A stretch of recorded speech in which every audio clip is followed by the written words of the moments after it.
Good day, friends. So, in this part number 6 of this audiobook of Geeta Rahasya, we will now listen into the next portion of the chapter 1, Introductory Chapter. Although there were many Gitas, yet, inasmuch as the Bhagavad Gita was of unquestionable excellence, as shown above, later philosophers following the Vedic cult thought it proper not to take much notice of the other Gitas and to examine only the Bhagavad Gita and explain its import to their co-religionists. The examination of a work is of two kinds. There is the internal examination and the external examination. If one considers the book as a whole and extracts the inner meaning, the import, the implied meaning, or conclusion sought to be proved by it, that is called the internal examination. Considering where a particular work was written, who wrote it, what kind of language is used in it, to what extent good sense or sweetness of sound are to be found in it from the poetical point of view, whether the diction of it is grammatically correct or it contains any old archaic constructions,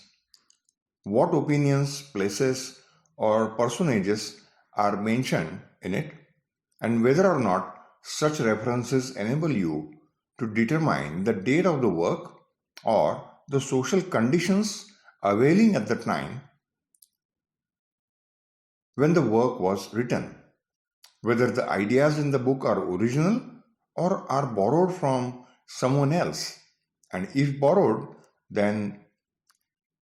which they are and from whom they are borrowed, etc., which is an exposition of the purely external aspects of the book, is called the external examination of the work. Those ancient commentators who have written commentaries or bhashya in the local language or criticisms on the Gita have not given much attention to these external aspects,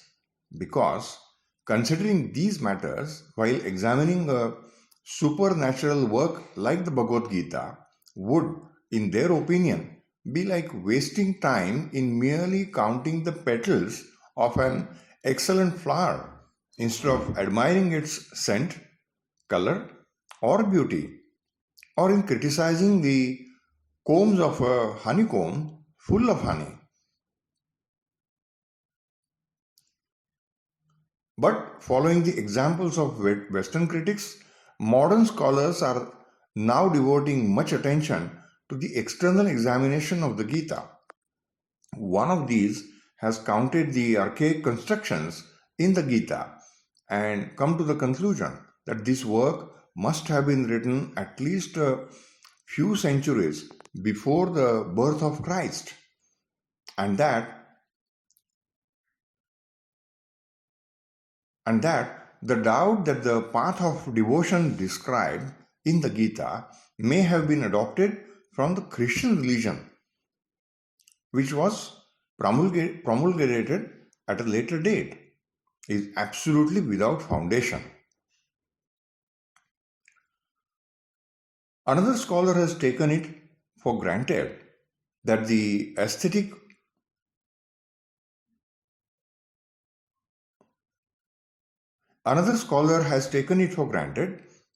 atheistic opinions which have been mentioned in the 16th chapter of the Gita must most probably be Buddhistic, and come to the conclusion that the Gita must have come into existence after the date of Buddha. Another scholar says that, as in the verse,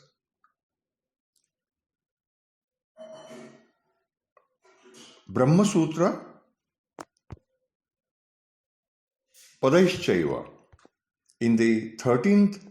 chapter, the Brahma Sutras have been mentioned. The Gita must have been written after the date of Brahma Sutras. On the other hand, several others say that as Gita has undoubtedly been taken as an authority in some places, at least in the Brahma Sutras, one cannot imagine that the Gita was later than the Brahma Sutras. Still, other scholars say that there could have been no time for Sri Krishna to recite the Bhagavad Gita of 700 stanzas to Arjuna on the battlefield during the Bharata war. In the hurry and scurry of the war, the most that Sri Krishna could have told Arjuna would be about 40 or 50 very important and crucial verses, or the import of them, and that the expansion of these verses must have been made later on, when the story of the war was recited by Sanjaya to Dhritarashtra, or by Vyasa to Sukha, or by Vaishampayana to Janamejaya, or by Sutta to Shaunaka. Or at least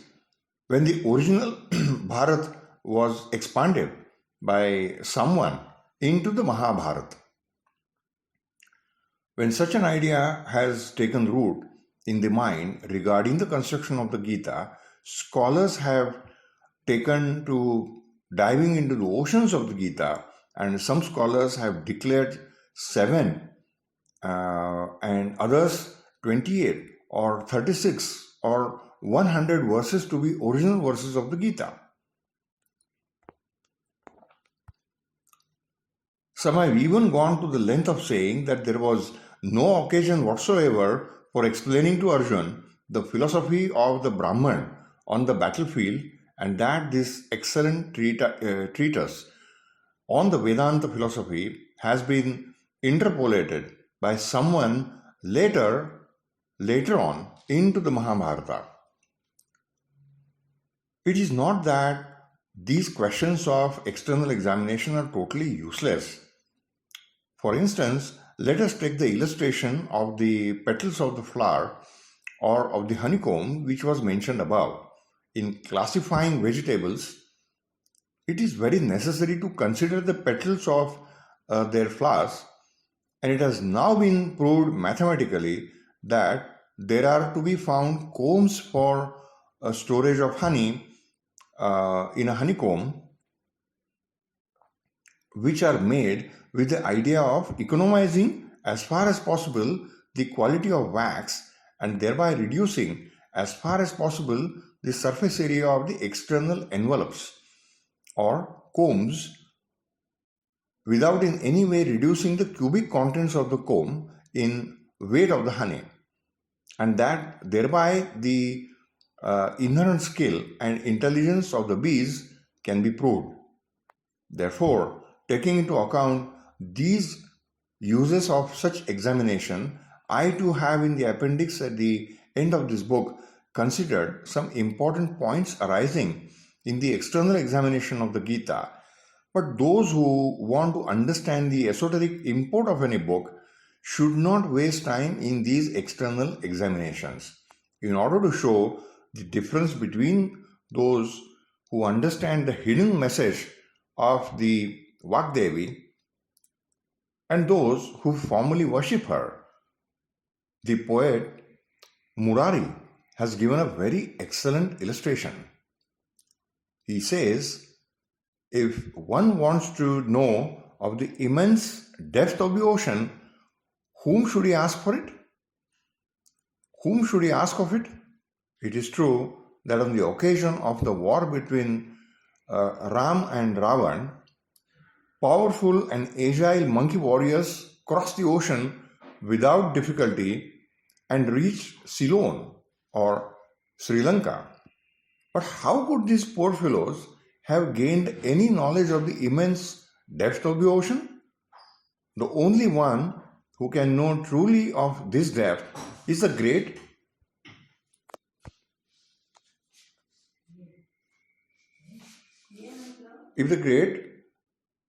Mandara Kala of the Mandara mountain, rooted in Patal, which was placed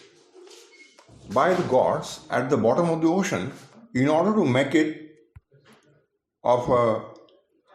mantha, a churner at the time of the churning of the ocean.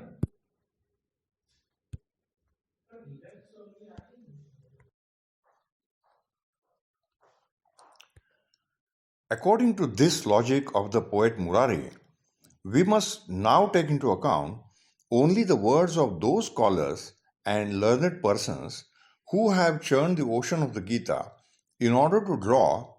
out its moral. The foremost of these writers is the writer of the Mahabharata. One may even say that he is, in a way, the author of the present day Gita. I will, therefore, in the first place, shortly explain what is the moral involved in the Gita according to the writer of the Mahabharata. From the fact that Gita is called Bhagavad Gita or the Upanishad, sung by the blessed Lord, one sees that the advice given in the Gita to Arjun is principally of the Bhagavat religion, that is to say, of the religion promulgated by the Bhagwan, because Sri Krishna is known by the name Sri Bhagwan usually in the Bhagavat religion.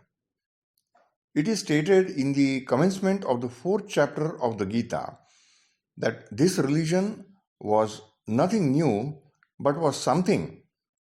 which had been preached by the Bhagwan to Vivaswan, and by Vivaswan to Manu, and by Manu to Ikshvaku. And in the exposition of the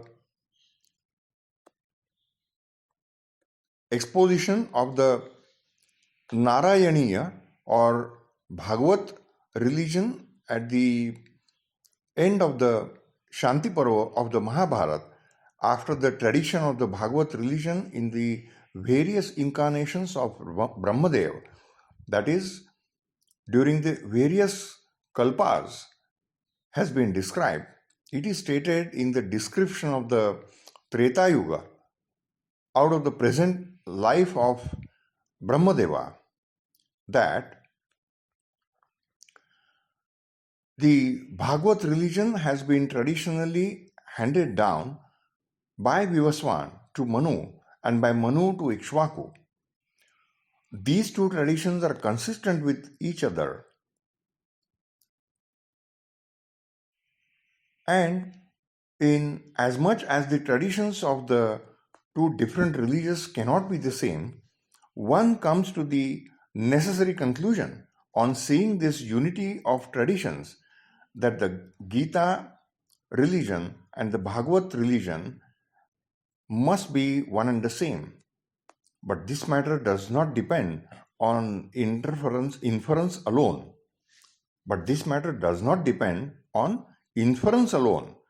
Because in the exposition of Narayaniya or Bhagavat religion, which is to be found in the Mahabharata itself, Vaishwampayan has described a summary of the Gita to Janamejaya in the following words. It means, "O excellent King Janamejaya, this magnificent Bhagavat religion, together with its ritual, was described by me to you concisely on a former occasion, namely in the Hari Gita, that is in the Bhagavad Gita. And in the second following chapter, it is clearly stated that this exposition of the Narayaniya religion was made by the blessed Lord when, during the fight between the Kauravas and the Pandavas, both the armies had become ready for war and Arjun had become dejected, that is, Vimanaska in the local language. From this, it follows beyond doubt that the word Harigita in this place means the Bhagavad Gita and nothing else. Thus, the perceptorial tradition of these two religions is the same. This Bhagavata or Narayaniya religion, which has been twice mentioned in the Gita as being the subject matter of exposition, has the other names of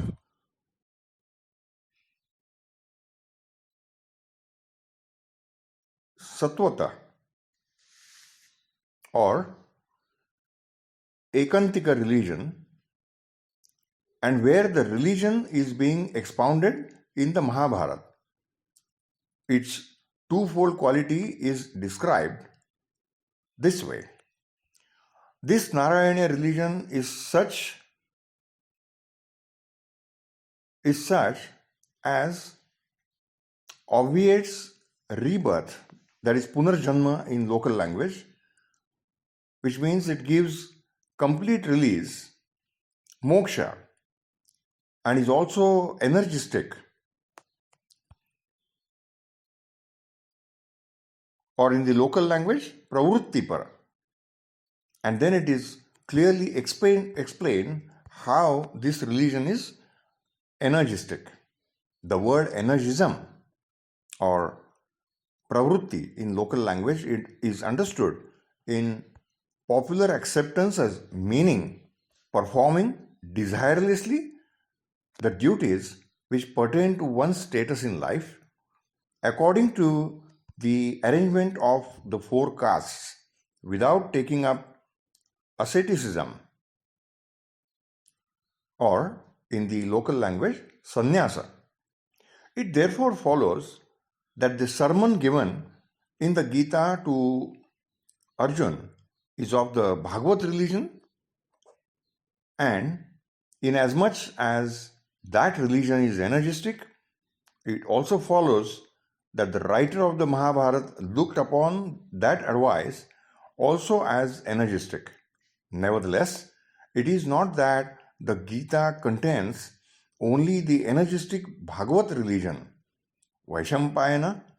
has further said to Janamejaya, this Bhagavat religion and side by side with it the renunciatory religion of ascetics or sannyasi, together with the relative ritual, has, O excellent king, been explained by me to you before in the Bhagavad Gita. Still, although the renunciatory religion has in this way been mentioned in the Gita side by side with the energistic religion of action, yet the tradition of the Gita religion of Manu, Ikshvaku, etc., which has been mentioned in the Gita, does not at all apply to the renunciatory religion. It is consistent only with the tradition of the Bhagavad religion. It therefore follows from the statements referred to above that according to the writer of the Mahabharata, the advice which has been given to Arjun in the Gita relates principally to the energistic Bhagavad religion traditionally handed down from Manu to Ikshvaku, etc., and that it contains a reference to the renunciatory paths of the ascetics only as a side reference. That this progressive or energistic Narayaniya religion in the Mahabharata and the Bhagavad religion of the Bhagavad Purana are fundamentally one and the same will be seen to be quite clear from the statements made by Pruthu, Priyavrata,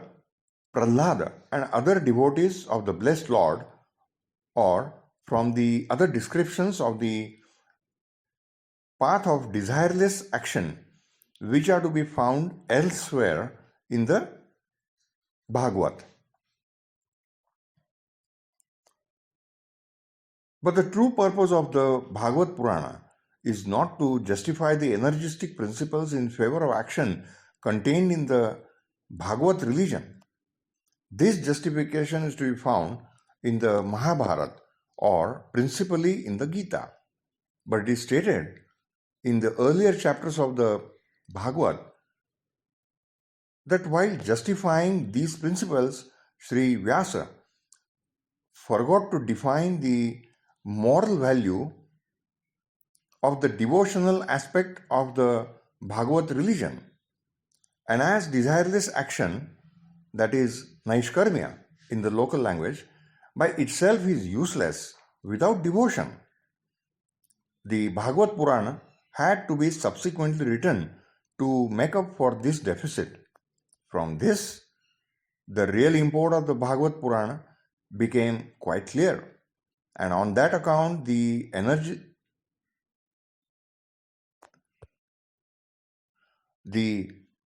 energistic aspect of the Bhagavad religion has not been as forcefully emphasized in the Bhagavad as the devotional aspect of devotion to the blessed Lord,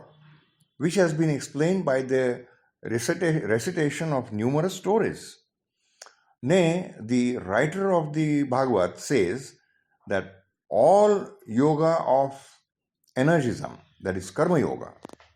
is useless in the absence of devotion. Therefore, the Bhagavad Purana, which lays stress on devotion, is not, although it relates to the Bhagavad religion, as useful for determining the moral laid down in the Gita as the Narayaniya Upakhyan of the Bharat itself, which contains the Gita. And if the Bhagavad Purana is made use for that purpose, then one must do so, bearing clearly in mind that both the object and the time of the Bharat and the Bhagavad are quite different. The various questions as to what were the original forms of the renunciatory religion of the monks and the energistic Bhagavad religion, what the reasons were for this difference, in what respects the form of the original Bhagavad religion has changed in present times, etc., will be considered later on in detail. I have so far dealt with what the moral of the Gita is according to the writer of the Mahabharata himself. Let us now see what the import of the Gita is according to those persons who have written commentaries or bhashya in local language and criticisms on the Gita. Among these commentaries and criticisms, the bhashya or on the Gita of Sri Shankaracharya is considered to be the most ancient. But there is no doubt that there had been numerous other commentaries or criticisms on the Gita before that date. Those commentaries, however, are not now available, and therefore there are now no means for determining in what way the Gita was interpreted in the interval between the date of the Mahabharata and the birth of Shankaracharya. Nevertheless, it is quite clear from the references to the opinions of these earlier critics, which are to be found in the Shankara Bhashya itself, that the commentators who had come before Shankaracharya had placed an energistic interpretation of the Gita as combining action with spiritual realization. That is to say, to the effect that every man who had acquired spiritual knowledge had nevertheless to continue performing the duties pertaining to his particular status in life so long as he lived, as had been done by the writer of the Mahabharata.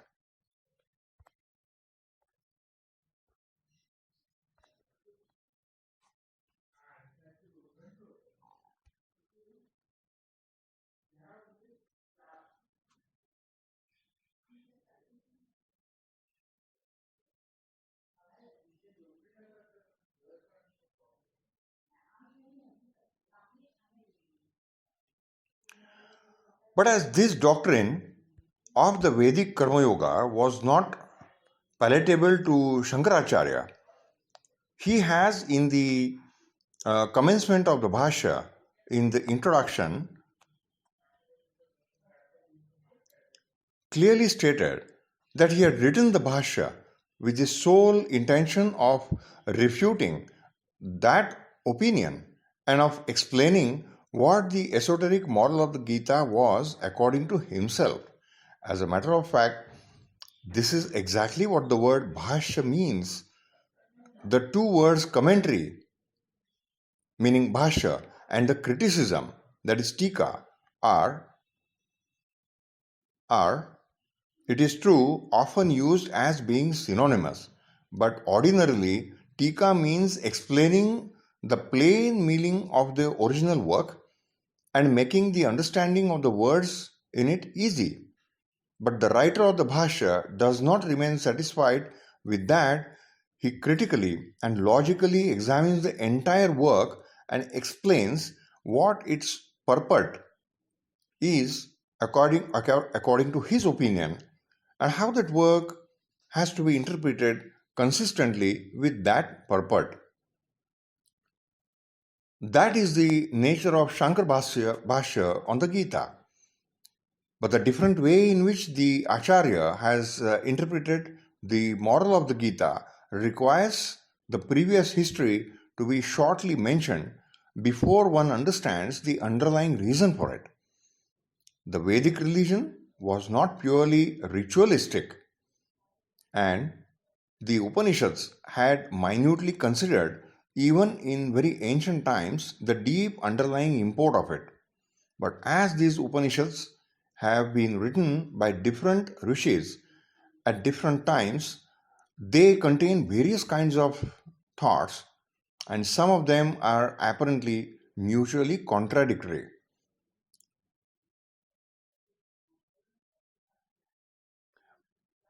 Badarayana has reconciled these inconsistencies, and he has in his Brahma Sutras harmonized all the Upanishads, and on that account the Vedanta Sutras are considered to be as authoritative on this matter as the Upanishads themselves. These Vedanta Sutras are also known by other names of Brahma Sutra or Shariraka Sutras. Yet the consideration of the philosophy of the Vedic religion does not end here, because as the spiritual knowledge in the Upanishads is primarily ascetical, that is, renunciatory, and as the Vedanta Sutras have been written only with the intention of harmonizing the Upanishads, we find nowhere, even in the Upanishads, any detailed and logical exposition of the energistic Vedic religion. Therefore, when, as stated above, the energistic Bhagavad Gita for the first time supplemented the philosophy of the Vedic religion, it became as a supplement of the religious philosophy in the Vedas and in the Upanishads, a work as authoritative and acceptable as both, and later on, the Upanishads, the Vedanta Sutras, and the Bhagavad Gita acquired the collective name of Prasthanatrayi, that is, the Trinity of Systems. Prasthanatrayi means the three principal authoritative works or pillars of the Vedic religion, which systematically and scientifically expounded the two paths of renunciation, or nivrutti in local language, and energism, that is pravrutti in the local language. When once the Bhagavad Gita came in this way to be included in the Prasthanatrayi, and the sovereignty of this Prasthanatrayi came to be firmly established, all religious opinions or cults which were inconsistent with these three works or which could not find a place in them came to be considered as inferior and unacceptable by the followers of the Vedic religion. The net result of this was that the protagonist acharyas of each of the various cults which came into existence in India after after the extinction of the Buddhistic religion, such as the monistic or Advaita and the qualified monistic, that is Vishishtadvaita, the dualistic Dvaita, and the purely monistic Shuddhadvaita cults with the super added principles of devotion or bhakti or renunciation, that is sannyasa, had to write commentaries on all of the three parts of the Prasthanatraya and necessarily on the Bhagavad Gita also, and had somehow or other to prove that according to these three works, which had become authoritative and acceptable as scriptures long before those cults came into existence, the particular cult promulgated by them was the correct cult and that the other cults were inconsistent with those scriptures. Because if they had admitted that these authoritative religious treatises would support other cults besides those propounded by themselves, the value of their particular cult would to that extent suffer, and that was not desirable for any of these protagonists. When once this rule of writing sectarian, that is the Sampradaik in local language, the sectarian commentaries on the Prasthanatraya supporting a particular doctrine came into vogue, different learned writers began to propound in their criticisms their own interpretations of the moral of the Gita on the authority of the commentaries pertaining to their particular doctrine, and such criticisms began to gain authority in those particular sects. The commentaries or criticisms which are now available on the Gita are more or less all of this kind, that is to say, they are written by Acharya pertaining to diverse sects, and on that account, Acharyas pertaining to diverse sects, and on that account, although the original Bhagavad Gita propounds only one theme, yet it has come to be believed that the same Gita supports all the various cults. The first, that is the most ancient of these cults, is that of Sri Shankaracharya. And from that point of view of philosophy, that cult has become the one most accepted in India. The first Shankaracharya was born in the year 710 of the Shalivahan era, that is year 788 AD, and in the 32nd year of his age, he entered the caves, that is between 788 to 820 AD.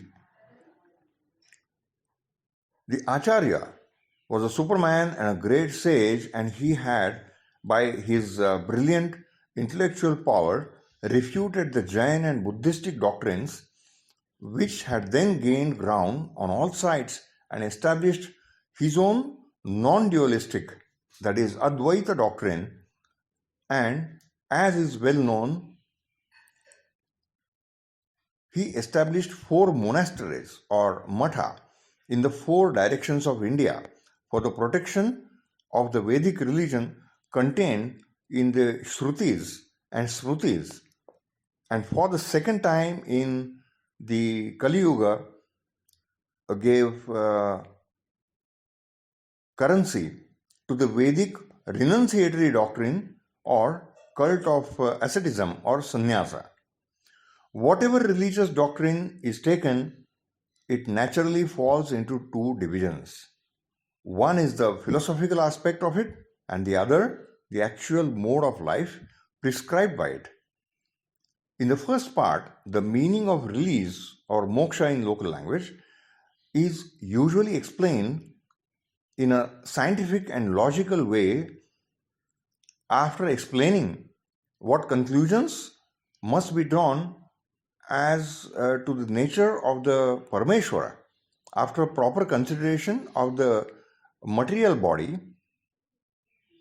or the pinda in the local language in its relation to the cosmos or Brahmanda in local language. In the other part, there is an explanation how a man has to lead his life in this world so that such mode of life should become a means for obtaining the release, that is moksha. So the remaining part of this chapter 1, which is the introductory chapter, we will listen to in the parts to follow.